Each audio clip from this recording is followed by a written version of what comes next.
Secularism పేరు మీద, secularism is not one way, it's two way. Secularism అంటే కూర్చోబెట్టి ఒక్క సైడ్ నుంచి వచ్చేది కాదు, అన్ని సైడ్ నుంచి రావాలి. ఇది చాలా ఆవేదన కలిగిస్తుంది. కొన్ని దశాబ్దాలుగా చూస్తున్నారు ప్రతి హిందువు. దీంట్లో మిగతా మతాల ప్రస్తావన కంటే కూడా నేను ఎక్కువ ప్రస్తావన చేస్తుంది. హిందూ ధర్మాన్ని పాటించి వాళ్ళు వ్యక్తిగతంగా పాటించి బయటకు వచ్చేటప్పటికి మీడియా వారి కోసమో లేదంటే ఇంకొంత ఎవరైనా సాటిస్ఫై చేయడం కోసం తెలియదు, కానీ సాటి హిందువులు తోటి హిందువులను తిడతా ఉన్నారు. ఇది చాలా ఆక్షేపణీయం. దీంట్లో నేను ముస్లిమ్స్ నిందించట్లా, అది క్రిస్టియానిటీ నిందించట్లా, కానీ బాధ్యత తీసుకున్న హిందువుల్ని నేను నిందిస్తున్నాం. బాధ్యత మీది. మీరు యథాలాపంగా వచ్చి ఇది పొలిటికల్ పదవులు, విగ్రహాలు పోతే మేము ఇల్లు కట్టుకుంటాం, వాకిళ్ళు కట్టుకుంటాం, ఏం మాటలవి? ఇదే మీరు మస్జిద్లో జరిగితే మాట్లాడతారా? మస్జిద్లో ఇలాంటి అపవిత్రం ఒక చిన్నపాటి చోరీ జరిగితే ఇలాగే మాట్లాడతాం. ఎందుకంటే మీరు మాట్లాడరు, ఓట్లు కదా అక్కడ. కానీ హిందువులు మాట్లాడితే హిందువులు అందరికీ ఎవరు పట్టించుకోరు. ఇక్కడ వేదన ఉండదా? మౌనంగా ఉన్నామంటే బాధ లేదనా? కోపం రాదనా? ఈ రోజుకి కూర్చొని చూడండి ఏం మాట్లాడుతున్నారో వాళ్ళు. ఆయన వాళ్ళ లాయర్ అంట, ఆయన ఎవరు, ఏజీపీ అంట, పొన్నవోలు సుధాకర్ రెడ్డి గారు తిరుమల లడ్డుపై ఢిల్లీలో చేసిన కామెంట్ నా దృష్టికి తీసుకొచ్చారు. ఇలాంటి సెన్సిటివ్ సమయాల్లో ఎయిదర్ మౌనం మంచిది, మౌనం దాటి పొగరుగా మాట్లాడటం, నన్ను పచ్చి బూతులు తిట్టినా, నన్ను వక్రీకరించినా, నన్ను రోడ్డు మీదకి లాగిన నేను ఎప్పుడు మౌనంగానే ఉన్నా. కానీ వైసీపీని నాయకులు, విమర్శించే నాయకులు ప్రత్యేకంగా చెప్తున్నాం, సనాతన ధర్మాన్ని జోలికి రాకండి. తప్పు జరిగితే తప్పు జరిగిందని ఒప్పుకోండి, లేదా మాకు సంబంధం లేదని చెప్పండి. అంతేగాని మళ్ళీ అడ్డగోలుగా మాట్లాడితే ఎవ్వరూ క్షమించం. ఇక్కడ మీరు కూడా హిందువులే. పొన్నవోలు సుధాకర్ రెడ్డి గారు, మీరు హిందువులే. నోటికొచ్చినట్టు మాట్లాడకండి. తమాషాలుగా ఉందా మీకు? సరదాలుగా ఉన్నాయా? క్షుణ్ణంగా పరిశీలించాలని చెప్తే ఆ పనికిమాలిన రిపోర్ట్ ఒకటి తీసుకొచ్చి ఇది జరిగిపోయింది, తినేశారు, వండేశారు, స్వామికి పెట్టేశారు అని చెప్పి ఒక దేవుణ్ణి అడ్డం పెట్టుకున్న రాజకీయాలు చేయడానికి దిగజారిపోయినటువంటి వ్యక్తుల్ని ఏమనాలి?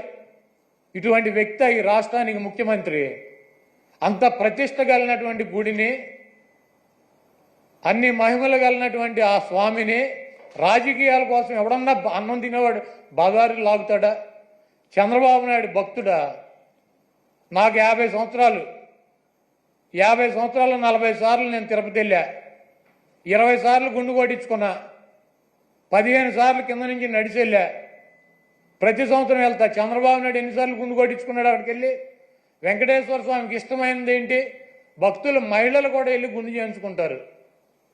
మహిళలు కూడా వెళ్ళి గుండు చేయించుకుంటారు. ఈయన ఎన్నిసార్లు చేయించుకున్నాడు? ఈయన వెంకటేశ్వర స్వామి భక్తుడా? రాజకీయాలకు వెంకటేశ్వర స్వామి వాడుకుంటాడు. జగన్మోహన్ రెడ్డి గారిని రాజకీయంగా దెబ్బదాకా కొట్టాలంటే నువ్వు డైరెక్టరా? ఆయన సిద్ధంగా ఉన్నాడు. వెంకటేశ్వర స్వామిని, మతాలని, కులాలని విచ్ఛిన్నం చేసి ఇది పెద్ద కుట్రగా మేము భావిస్తున్నాము. దీని మీద ఎటువంటి ఎంక్వైరీ అయినా సిద్ధంగా ఉన్నామని చెప్పి జగన్మోహన్ రెడ్డి గారు సుప్రీంకోర్టు న్యాయమూర్తికి, ప్రధాన న్యాయమూర్తికి లేఖ రాశారు. అదేవిధంగా ప్రధానమంత్రికి లెటర్ రాశారు. మీరు ఎటువంటి విచారణ జరిపినా వైఎస్ఆర్ కాంగ్రెస్ పార్టీ మేము సిద్ధంగా ఉన్నామని చెప్తే సిట్ అని చెప్పి, ఈయన సిట్ అంటే కూర్చున్నవాడు, స్టాండ్ అంటే నుంచున్నవాడు ఒక ఆఫీసర్ని వేశాడు. ఏం రాస్తాడు? లోకేష్ దగ్గరికి, ఈయన దగ్గరికి వెళ్ళి ఏం రాయమంటారు సార్ అని చెప్పి అడిగి రాస్తారా సిట్ రిపోర్టు?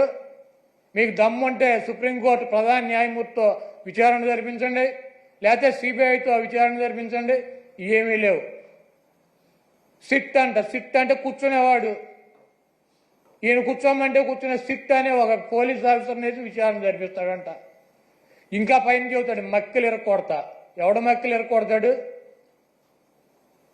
కాకినాడ ఎమ్మెల్యే ఒక ఎస్సీ ఒక కాలేజీ ప్రొఫెసర్ని మక్కిలు ఇరక్కొట్టాడు. నువ్వేం చేసావు? ఆ ఎమ్మెల్యే మక్కిలు ఇరక్కొట్టావా? వెస్ట్ గోదావరి జిల్లాలో ఈ రాజ్యాంగాన్ని రచించినటువంటి డాక్టర్ బిఆర్ అంబేద్కర్ గారి పటాన్ని చించి అవతల వారేశాడు. అక్కడ దళితులు ఆందోళన చేస్తున్నారు 2 చోట్ల కూడా. నువ్వేం చేసావు? 2 ఎమ్మెల్యేలు మక్కిలు ఎరకొట్టావా?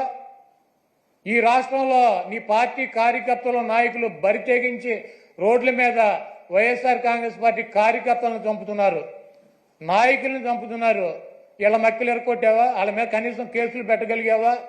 నువ్వు నీ పార్టీ వాళ్ళ మక్కిలు ఎరకొట్టలేవు, నువ్వు వచ్చి అవతల వాళ్ళ మక్కిలు ఎరకొడతా ఇవన్నీ పోసుకోవాలి కబుర్లు ఎందుకు? నీకు దమ్ముంటే నీ పార్టీలో జరుగుతున్నటువంటి అక్రమాలు, నీ పార్టీ ఎమ్మెల్యేలు, నీ పార్టీ కేడర్ చేస్తున్నటువంటి దుర్మార్గాలనే అరికట్టు, వాళ్ళ మీద చర్యలు తీసుకో. నువ్వు ఇవన్నీ చేయకుండా నొట్సలతోనేమో ఒకటి చెబుతావు, నోటితోనేమో ఒకటి చెబుతావు. ఇక 24 గంటల దేవుడైనా రాజకీయమే, మావైనా రాజకీయమే, ఏదైనా రాజకీయమైనా మన బతుకు.